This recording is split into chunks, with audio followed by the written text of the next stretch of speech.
Welcome to Red Zone DFS. We got week 15. We got a short slate. We're down below the equator here in Colombia. Well, you are. Live action in Colombia. I'm down here in Colombia. That's no joke. We got a great view. Broadcasting from the Colombian high society here. I'm trying to bring the NFL down here to Colombia. I have to stream everything, and they don't carry American football, so I'm going to be the next ambassador of NFL in Colombia. So that's what I'm working on. I'm a huge fan. I'm a huge fan. How you guys feeling this week, week 15? The COVID week, the Omicron week. It changes hour to hour, but I feel pretty good. Luckily, a few of the games that kind of got moved, I wasn't on too much. I mean, a little bit on the Rams, but that Washington and Philly game didn't really impact me. I'm just more. I mean, it's going to be coming up down to the wire, right? Sunday morning, like just checking to see, making sure guys are playing and active, and who is currently on the list. There's some guys I have eyes on, hoping that they clear in time. So it'll just be coming down to the wire for me.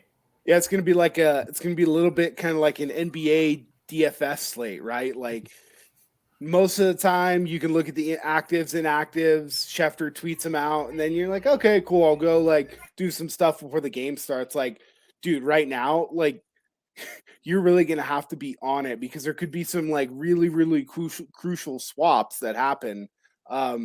It's leaning me towards a couple more, trying to play some more afternoon guys so I can kind of pivot if a few things happen.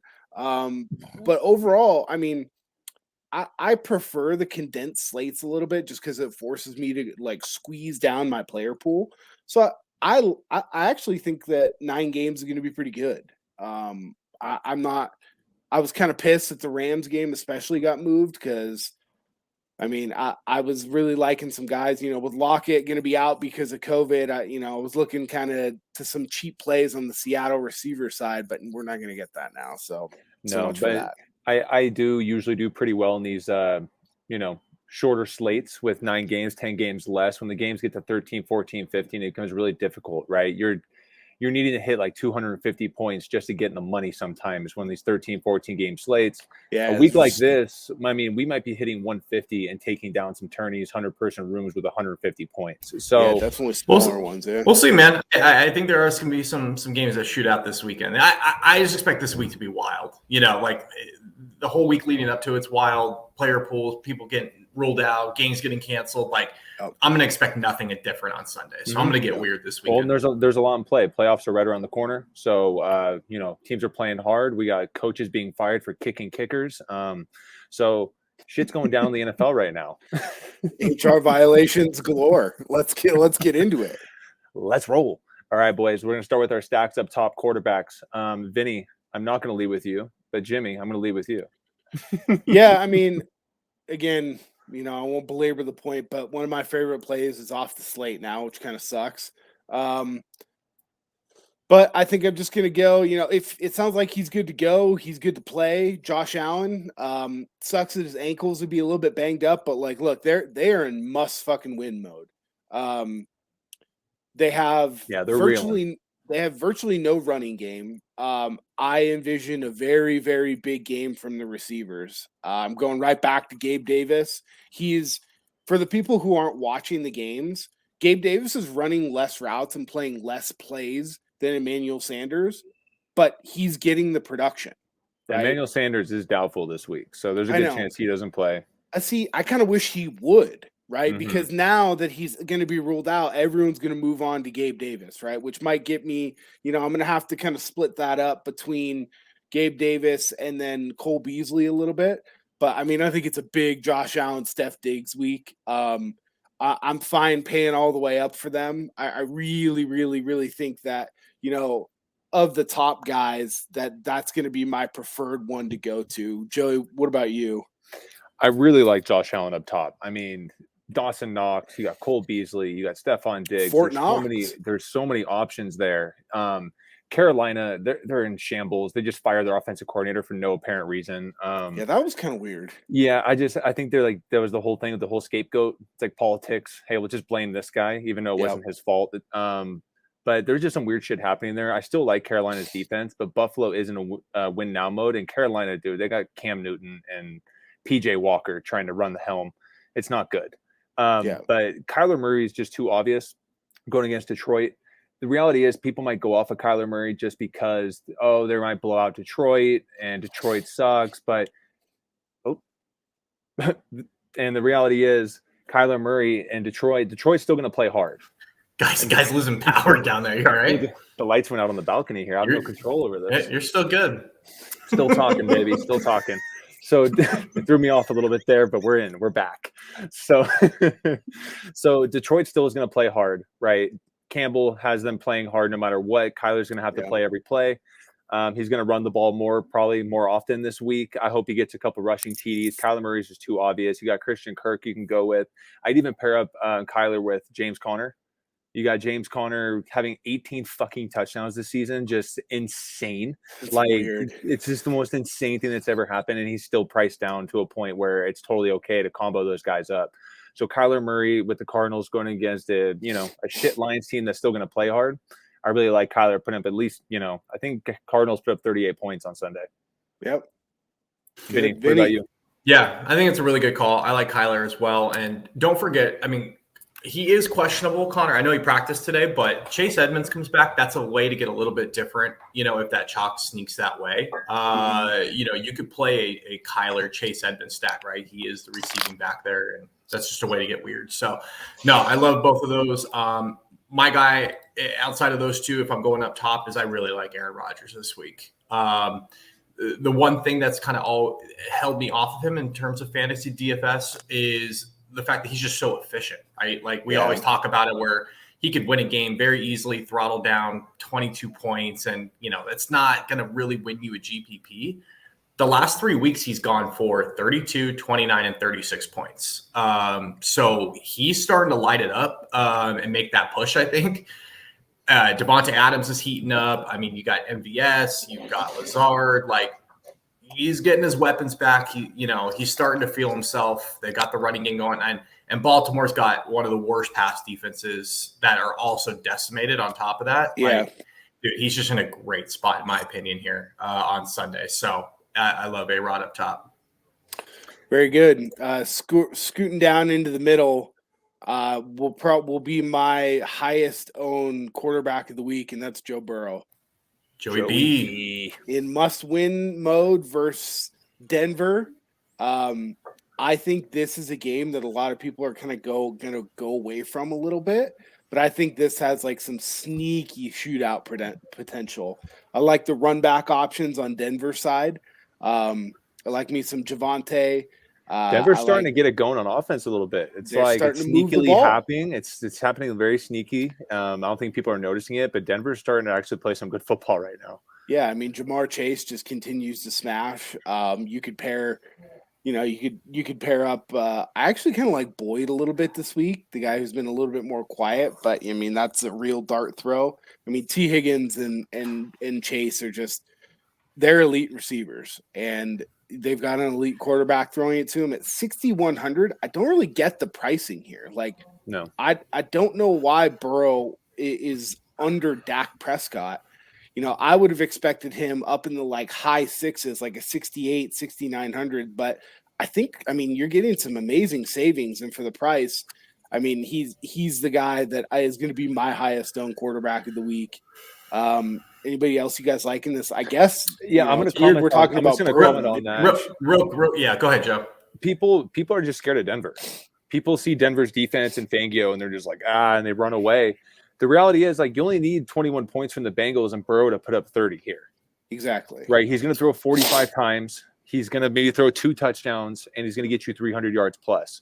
Yep. So I'm not scared of Denver's defense, even though they're really fucking good. But the reality is Joe Burrow is still going to toss the ball up 40-plus times in the game. He's got great receivers. He's got a great running back, and the offense is potent.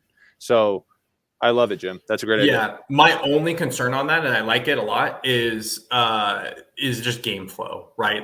Denver very clearly wants to run the football, with Javonte and Melvin Gordon. Those guys combined get 40 carries every week. So if Denver can control the game, that's just going to limit that ceiling game from the Bengals. But we saw last week that's what the Niners want to do, and then all of a sudden, with 10 minutes left in the fourth, it just took off. So I like it. I think it'll be a sneaky play this weekend. I think it's a lot like the situation. Their offense is just so high powered.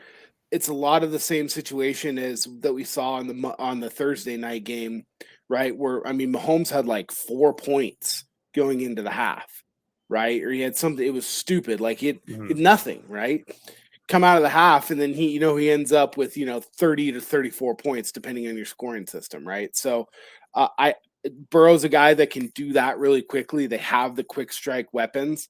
That's why, Vinny, if you're going to do this, I don't think you necessarily need to triple stack.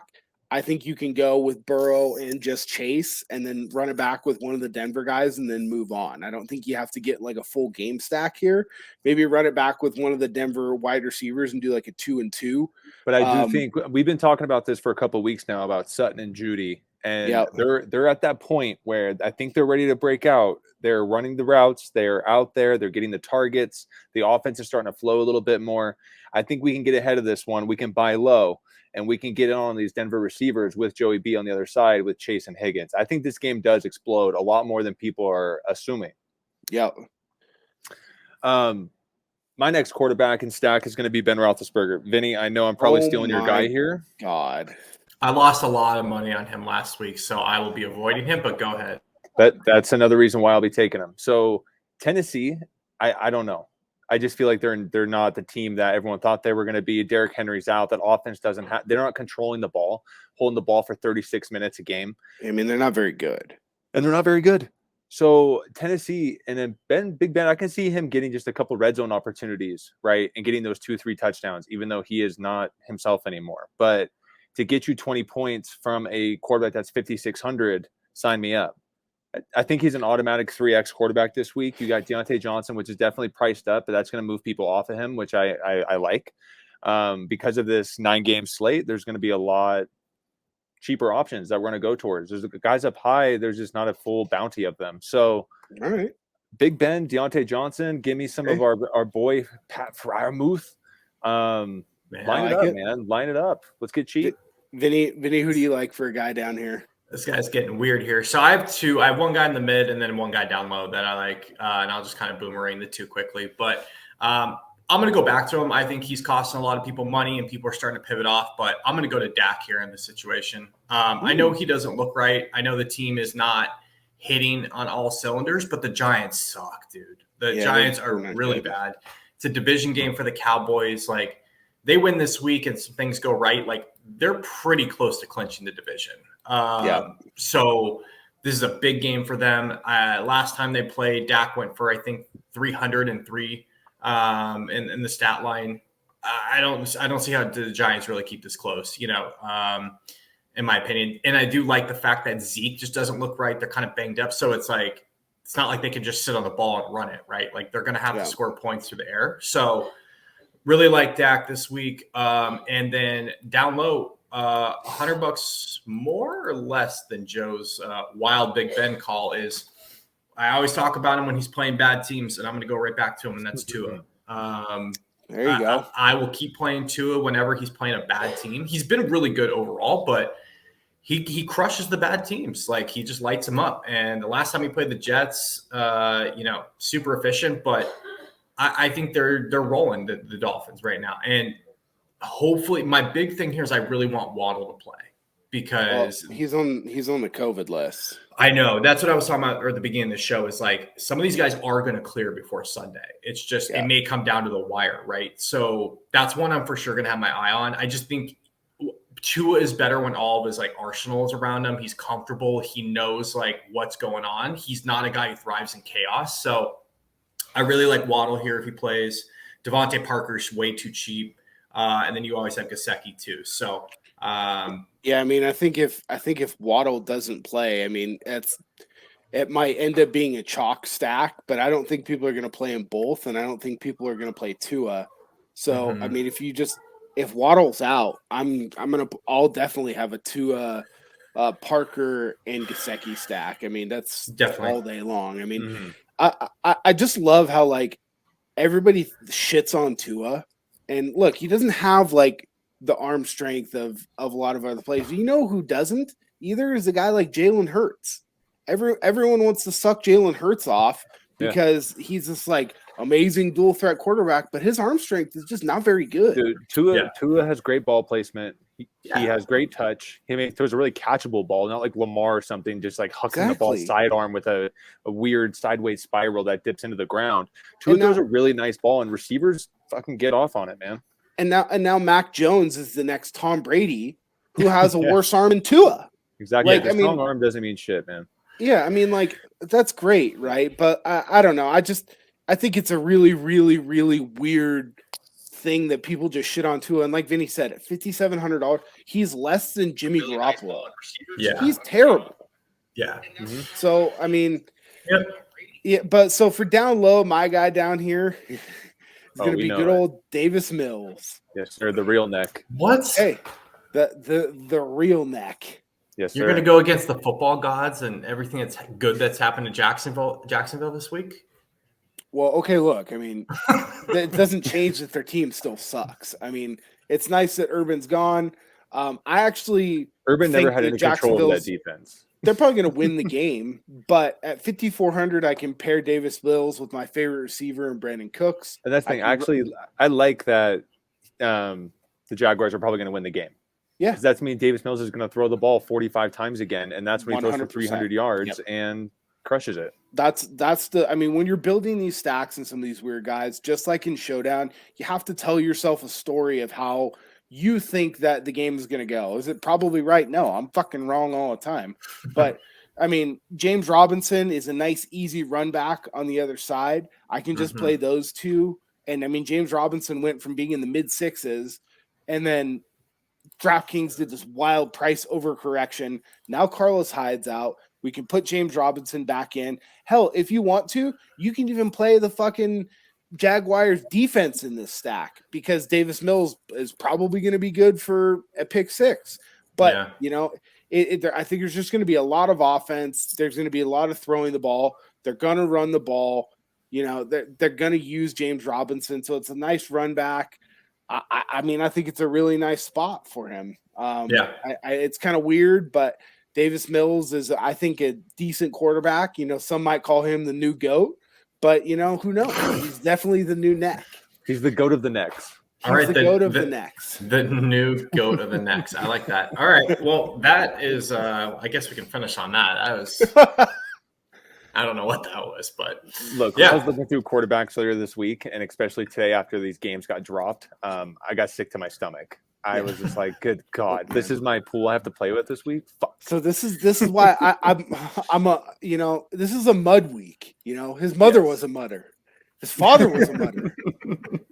I'm in the mud. I like the mud, right? Get dirty and roll around. Exactly. You got Russell Wilson off the slate. You got Matt Ryan Matt Stafford off the slate.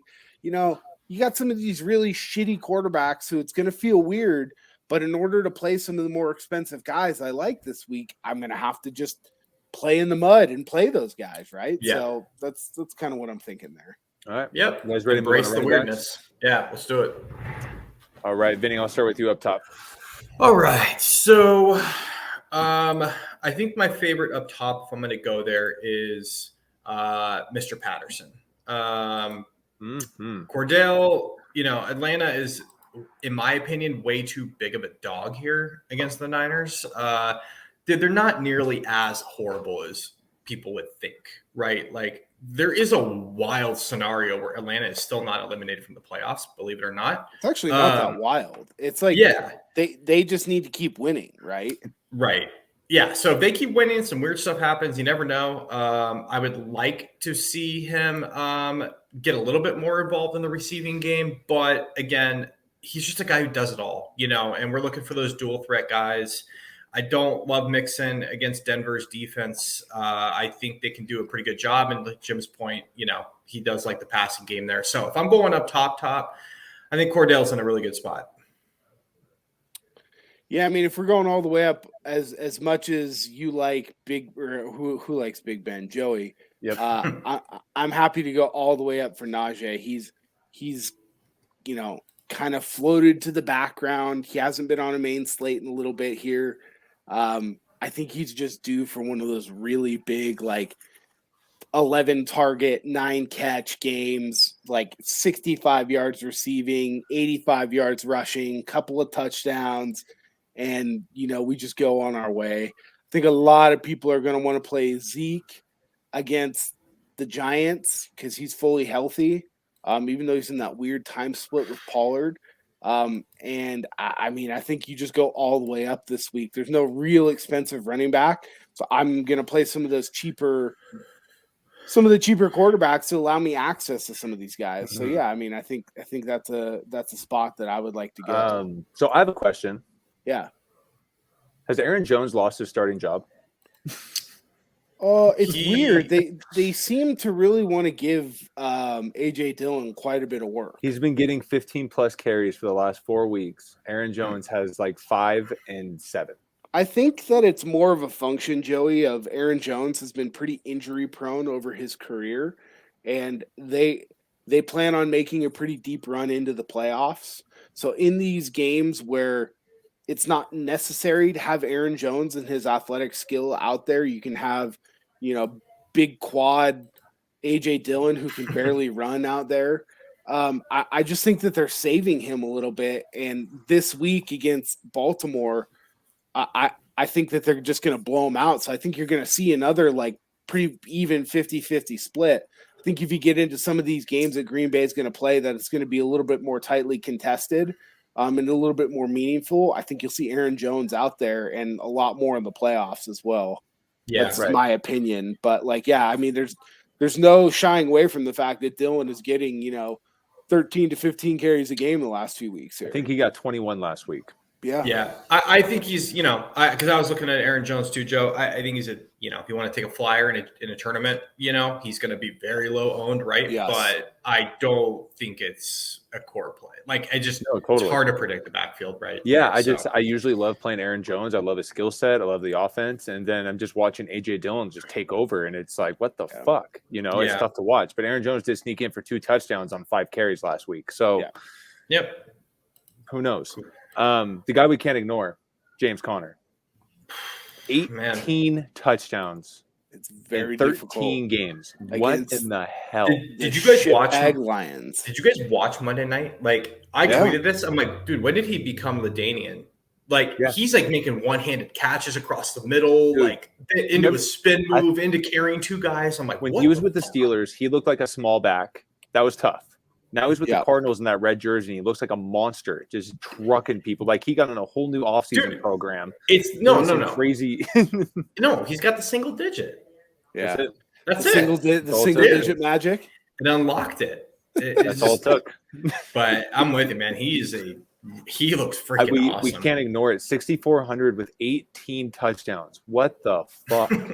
That's pretty wild. You can't ignore it. He's got to be a core play. I know he's going to be chalk, and I don't care. You got to play him. All right. You got to just bite. You got to bite the bullet. We've been off on him all year, not playing him. It's kind of hurt us. And at some point, you just got to jump in. Hopefully the stock's not too high though. You're not wrong, unfortunately. No, you're not. Below that, I'll just go to it because I know Jim's going to get furious when I say his name. But another guy you just can't ignore the time, the carries and the volume that he's getting is I'm going to be playing some Melvin Gordon. I can't. You just can't ignore it anymore, man. But he's getting 18 to 25 touches a game. And I know they played Detroit last week, but Cincinnati's run D is not special. Again, this is the way Denver is going to try to win this game, right? Javonte's going to get about 30% of the touches. Melvin Gordon's going to get about 70. Yeah, they're about 50-50. It's just I don't know where you're getting 37. Well, Melvin Gordon had 24 touches to Javonte's 15 last week. So, it's happening. I don't love it. I hate pretty it. much outscored him. I'm not saying that, but I'm just saying the touches, right? And against a team volume is everything, right? I get it. Javonte's a much better player. I wish he was just a bell cow, but you can't ignore the fact that Melvin is getting significant carries in that offense. That's fine. If Melvin Gordon is going to beat me, then he can go ahead and beat me. Yeah. He's injury prone. He's one of those guys that he's always seems to be on the injury report. He always seems to tweak something. He always seems to pull something. For $5,900, there's no chance I'm playing Melvin Gordon. I'm playing Javonte Williams at 6,100 for the upside. He's the young rookie. They're playing Cincinnati. They don't have a good run defense like we saw last week. And he's the guy that can explode. And I don't need him to get that much. And we're playing GPPs and we're playing tournaments, right? So if I'm going to take a stab up here, it's going to be Javonte, and I'm going to have 0% Melvin Gordon just because I just don't like the player. And the cherry on top of that is when a team is competing to go to the playoffs here towards the end, they rely on their rookies because they're more fresh. They have healthier legs. Devontae, as this season is continuing to end here, is getting more and more, carries in more important moments, more red zone type carries. And as the season winds down here, I think he's going to become more of the bell cow compared to Melvin Gordon. I would agree with you if Vic Fangio wasn't the coach. I think Vic Fangio still coaches like it's 1988, and he is going to ride the veterans in situations. So, again, I think both guys are good plays. Like, I just think Melvin's going to be like always 0% owned. And if he's going to get 25 touches on Sunday, like, okay, So, what about below that, guys? So if you guys want to talk about a weird one, the guy that's getting a ton of volume that like you just can't ignore. I mean, you guys might fall out of your fucking chair when I say this one, but if you go back and look at the numbers over the last few weeks, it's Devonte Freeman. I knew you were going to say that. It's disgusting. It's gross. It's absolutely terrible. But like the fact guy should be in the old NFL Europe League. Right. I mean, look, he should be in the wheelchair league. There's no doubt about that, right? But we can't ignore the volume, and especially when the games with Baltimore turn into a passing situation, he's the guy. If they're playing Green Bay this week, right? We think Green Bay is going to kick their ass. He's a guy I really, really like, especially even if Lamar plays, it doesn't really matter. He's the guy getting the dump offs. He's the guy getting that volume. And at 5,500, if I'm going to get that at like 3 to 5% ownership, I'm more than happy to take a shot there. Look, I love James Robinson. We talked about it earlier, but he's going to be in the mid 15 to 30 to 15 to 18% owned kind of range, right? And it makes sense this week. But if, we're looking down here, I think Devontae is going to be my guy. I think I will only play him if Lamar's playing. Because I think that makes Green Bay play it honest versus like. Well, look, Lamar's dealing with an ankle injury. He hasn't been the same runner as he's been in the past. They want him to stay back in the pocket and make throws.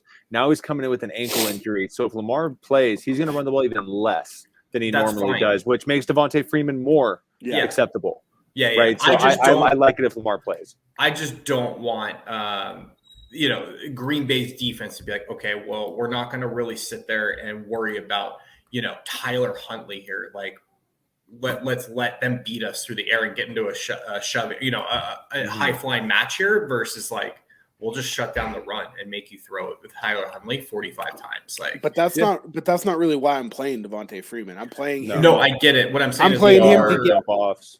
Yeah, I'm playing him to get 12 to 14 carries for 50 yards and 6 to hopefully 8 catches for another 50 yards, and he falls into the end zone. I mean, the last 4 weeks he's gone receiving wise 6 catches, 1 catch, and then 5 and 5.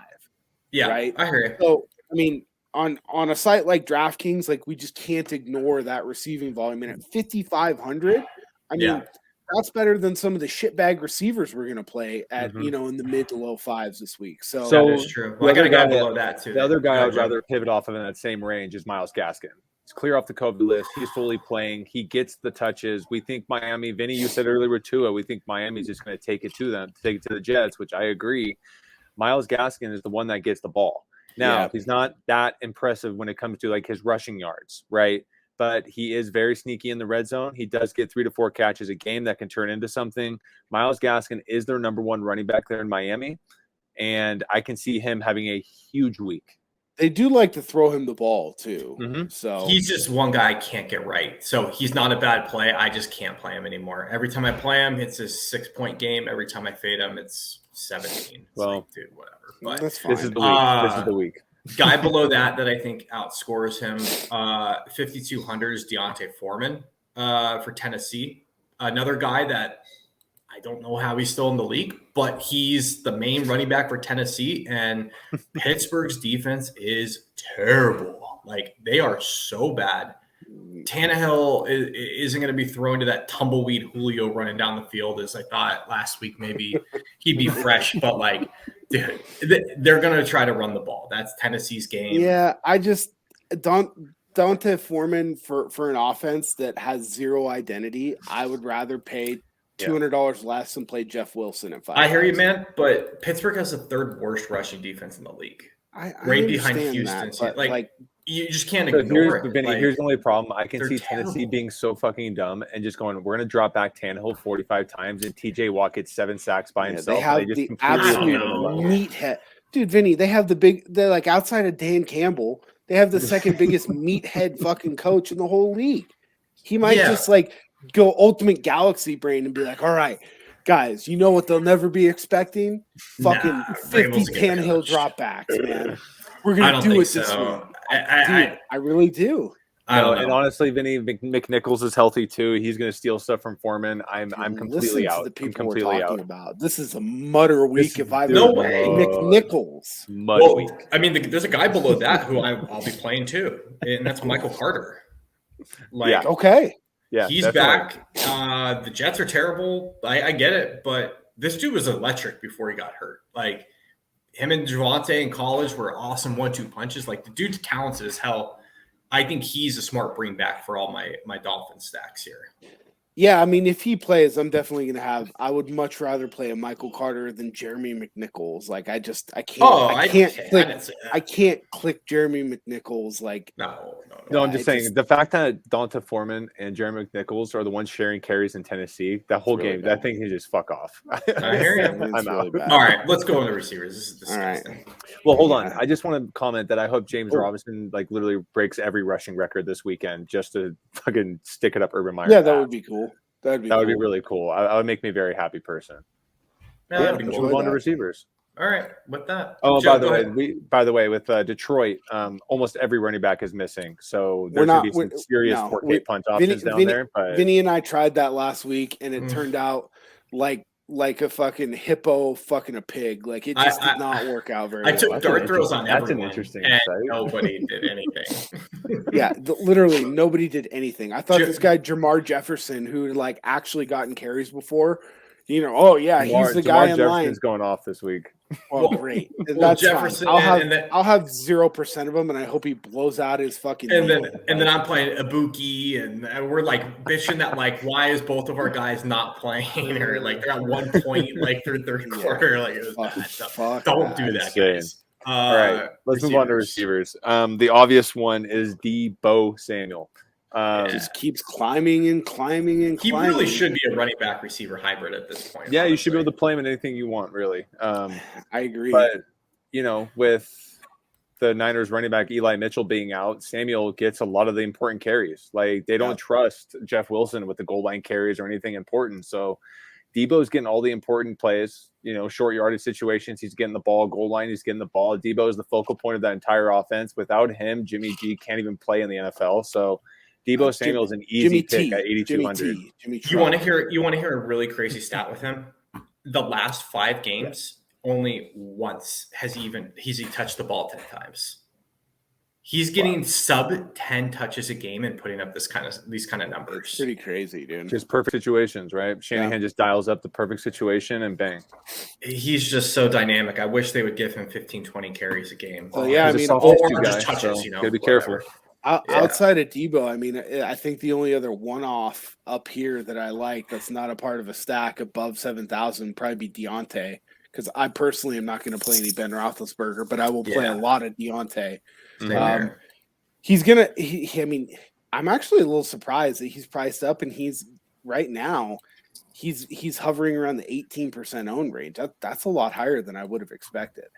Yeah, but it's warranted. I mean, the dude's he just delivers every week. So much volume, it's ridiculous. Well, we didn't bitch, but we called out like they just won't raise the price, so I'll just keep playing them, and then like they finally do. We're like, they finally did it. Yeah, one guy from DraftKings listened to our podcast and was like, "These motherfuckers."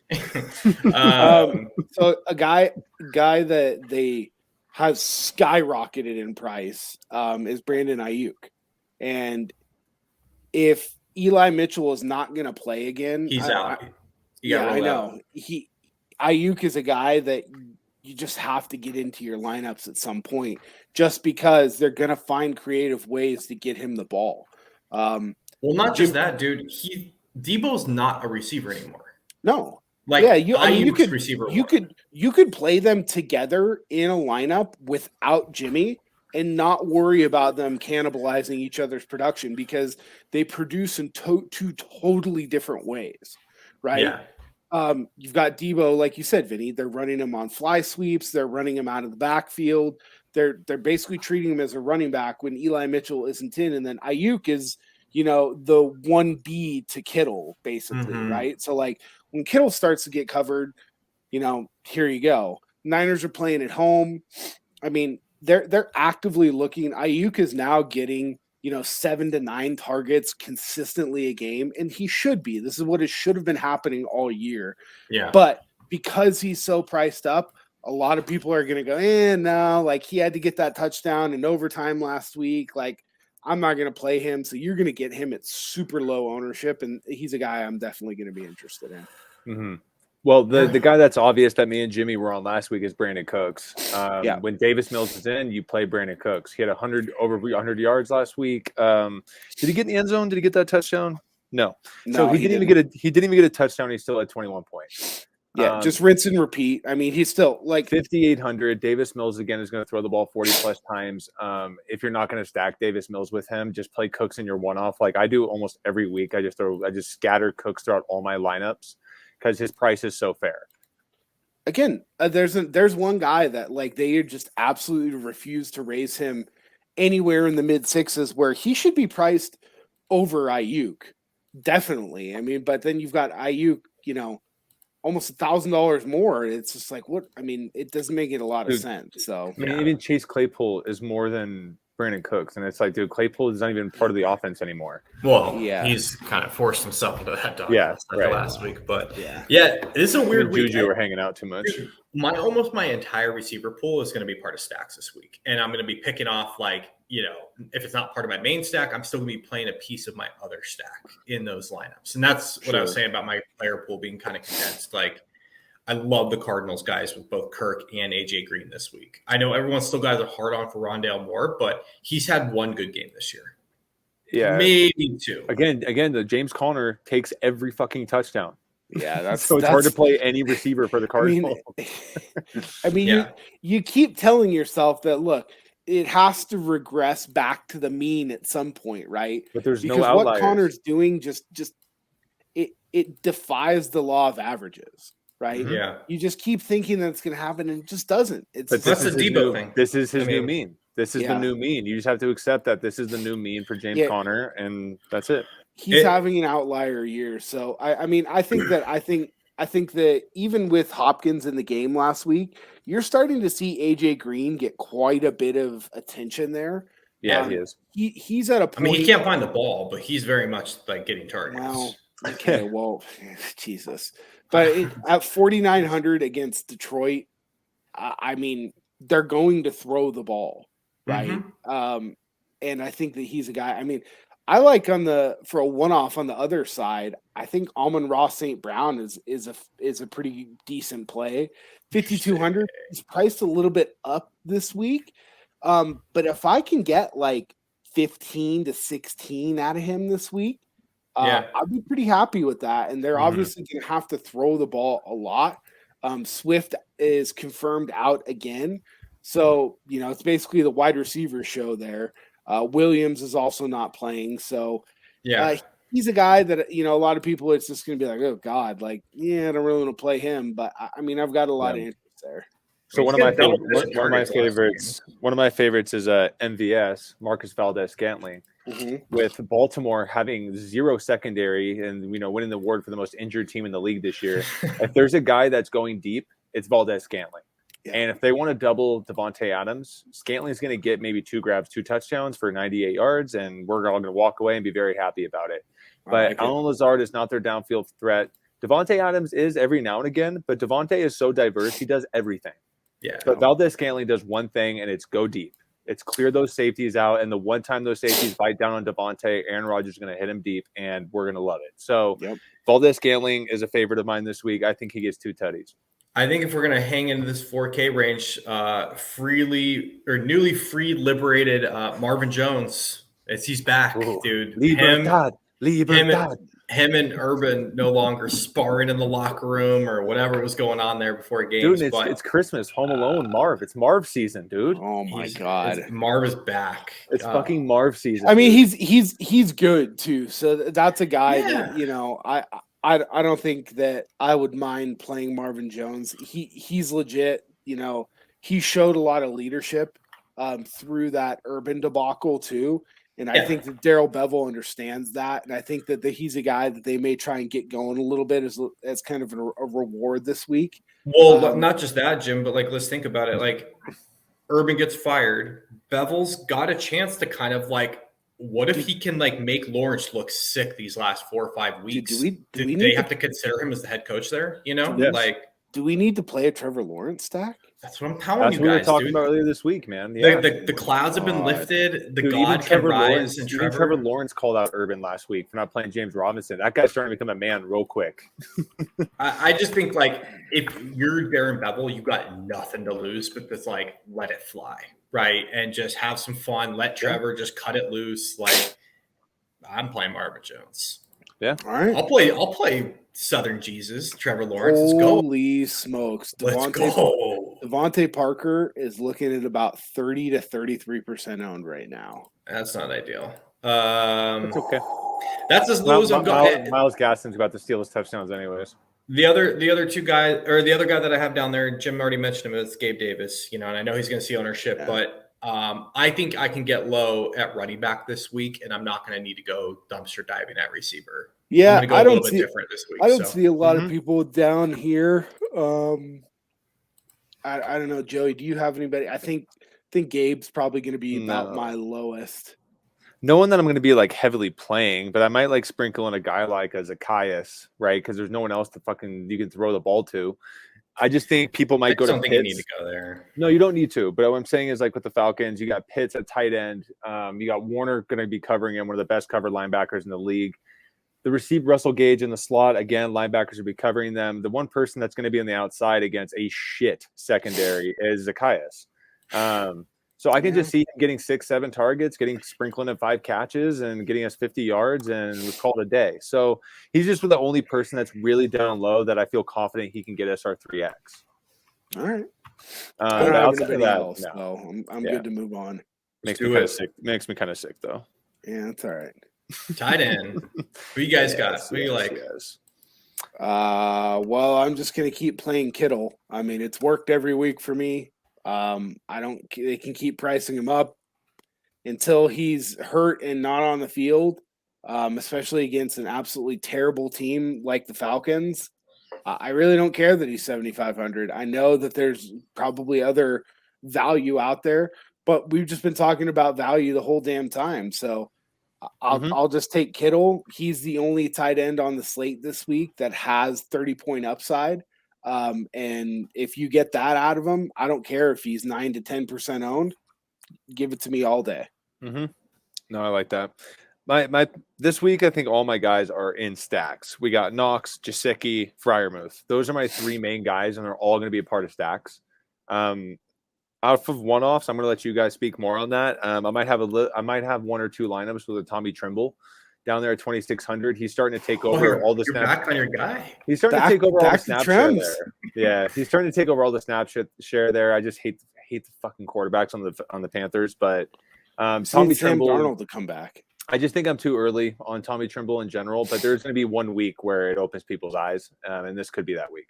I think he's going to be a good player in general. I think he's one to kind of like, you know, if you are listening or watching and you play in a dynasty league, I think he's a guy that, you know, you could pick up that I think he's going to be pretty good down the line. But, you know, unless it's Sam Darnold in there who likes to throw to his tight ends, it's going to be pretty tough.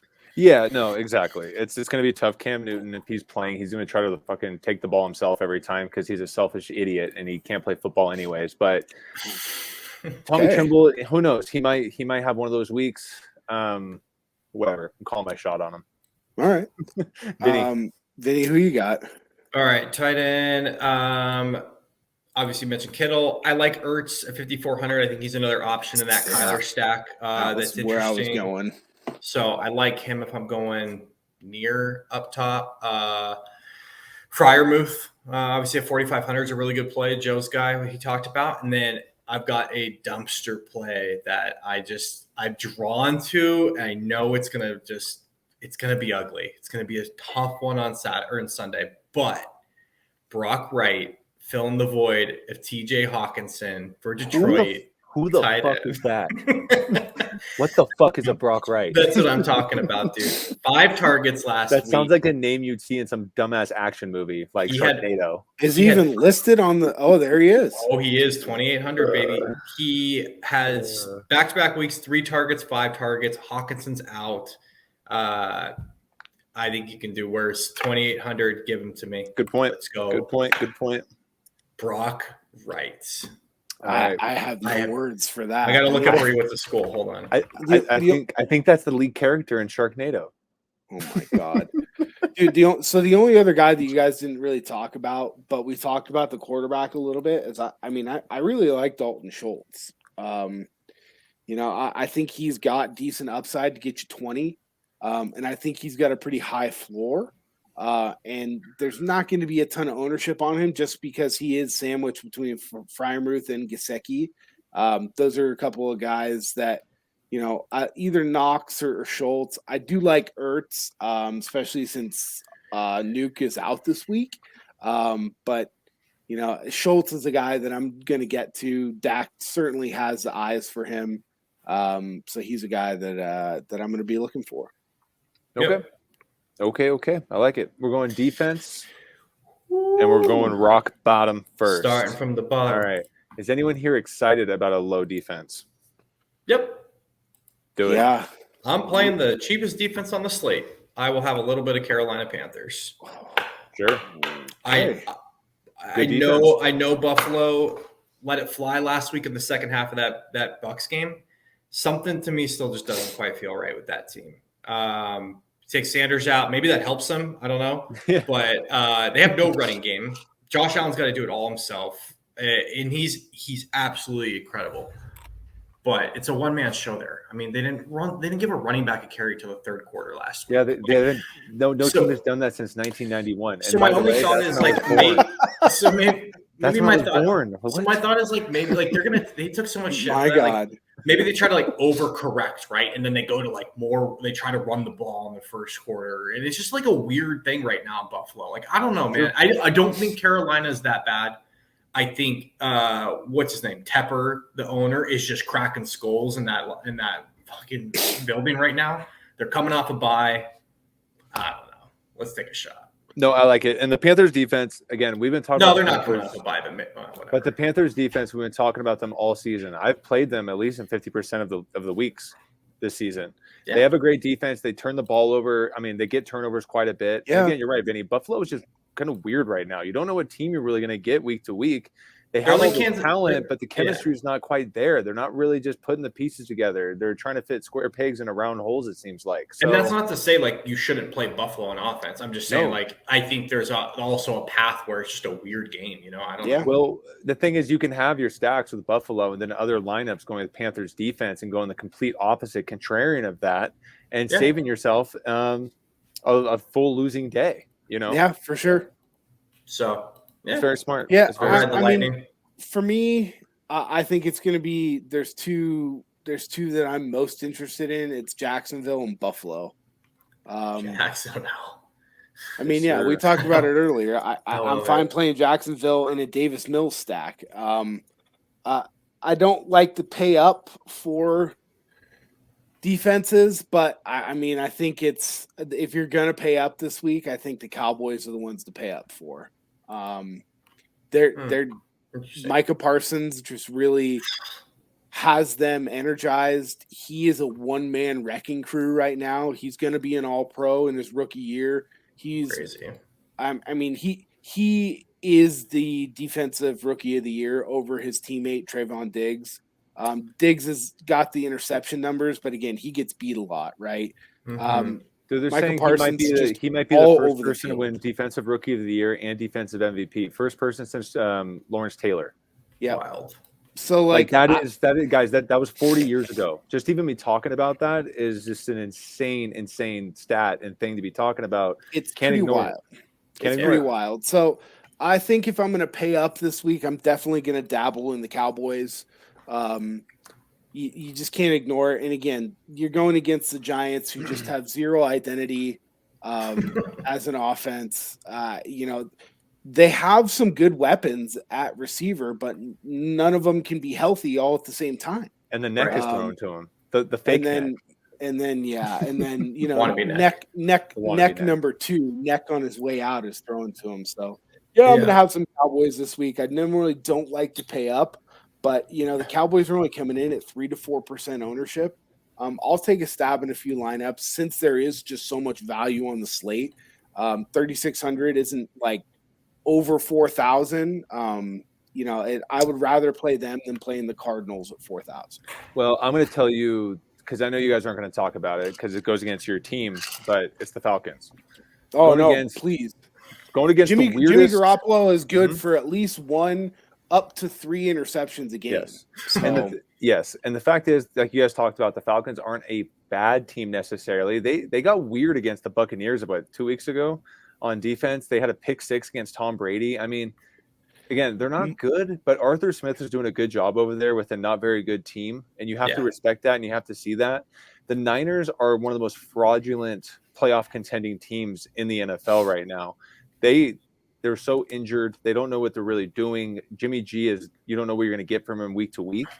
In San Francisco, I think the public is going to be heavy on the Niners just to kick the shit out of them, and watch the Falcons just keep turning the ball over and just stuffing Jimmy G, and the Niners not get anything done this week. I can absolutely see that happening. It would not shock me for this game to be very close in the fourth. So The Niners are just weird. They're too weird. And I love playing defense against weird teams. Well, and here's the other point to that, Joe. The Niners special teams is maybe the worst unit in the entire league. Yep. They consistently give up punt returns. They consistently give up long kick returns, and they're a liability to give up a punt or a kick return for a touchdown, right? And that goes to the defense, right? Mm-hmm. So, I mean, it's not the worst call in the world. I wish they were a little bit cheaper. They're 2,700, which seeing it below 3K always makes me happy though. Once that 3K mark is always kind of the tilt for me. So if it's under 3K, I'm gonna ride. It's worth a stab in a GPP, but it is one of those defenses this week that could either get you like 10 or 11 points, or it could get you like -3. Mm-hmm. Yeah. So, but we're talking about GPPs here. So, I mean, Jimmy G could throw a pick 6 first pass of the game, and then you're just in business, right? Yep. Yeah, 2 defenses definitely don't ignore Dolphins at 3,700. Zach Wilson has 6 touchdowns and 11 picks on the year. They're really bad. That's fine. I mean, they're really bad. Like, the Jets suck. So I'd rather play the Dolphins in Arizona.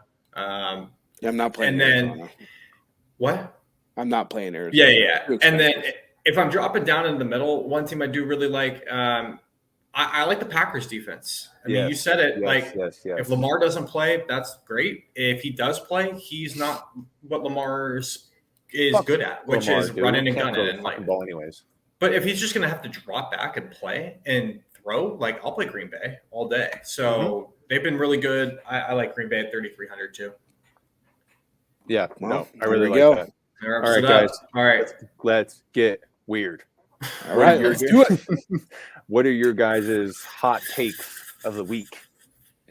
Ooh, I love Who's leading off? Who's feeling really confident right now? All right, I'll go for it. I think nobody's confident right now. I think CeeDee Lamb is the leading point scorer this week in DFS. Out of nowhere. Didn't talk about him at all. CeeDee Lamb. Sure I did. I talked about Dallas. What are you talking about? I said Dak week. You're right. You didn't mention anybody specifically, but besides that, All Yes, you I like did. talk- Go back all you do and look at the film. I is talk talk shit about there's about no one on Zeke there, and how everyone's there's gonna no ride one on the Zeke, so you're Giants going that can no, I said there's no one on the Giants that can cover Lamb. Go back and watch the tape. you might have said that, but I didn't hear it. And we're live, motherfuckers. So we can't rewind. Yeah, CD Lamb week, baby. He's going off. Okay. Okay. Joe, Jimmy? Me? All right. Why I don't you know, do that I'll- shit? I'll Go for it, Jim. Go for it. Yeah, I'll go Homer Niner. I'll say Ayuk goes for 25 plus DraftKings points. How many times have you done Ayuk as your hot take? Not once. Is this number 3? Nope, not once. Unbelievable. Or Vinny had him twice then? Vinny had him once. That's Jim. No, I haven't done him once yet. All right. Our listeners need to tell It us was who Gabe the Davis. Ayuk fan It was is. Gabe. It was Gabe Davis last week. I can tell you that right now. All right. All right. I'll take Well, it. Joe. Valdez-Scantling, 2 touchdowns. Ooh, that's a good one. That's Yeah. a good one. Interesting. All right. Cool. MVS coming at what's he priced at, Joe? He's around, oh God. 4,900. 4,900. Beautiful. Bargain bin. He's going. So Valdez Scantling is going 7x this week. All right, Yep. I like it. I'm pretty much I'm just gonna cram Devonte Adams into every lineup, I think, this week and just let it ride. Might not be the worst idea in the world. Nope. And that does it. All All right, guys.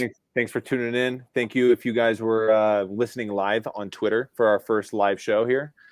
Make sure to follow us on redzonedfs.com. Follow us on Twitter, JJ McIntosh, DFS Joey Levine, Vinnie Levine 29. Remember, our website has articles, college football. The bowl games are up here, so make sure as these bowl games ramp up, you're checking out our articles and to hit on your DFS slates.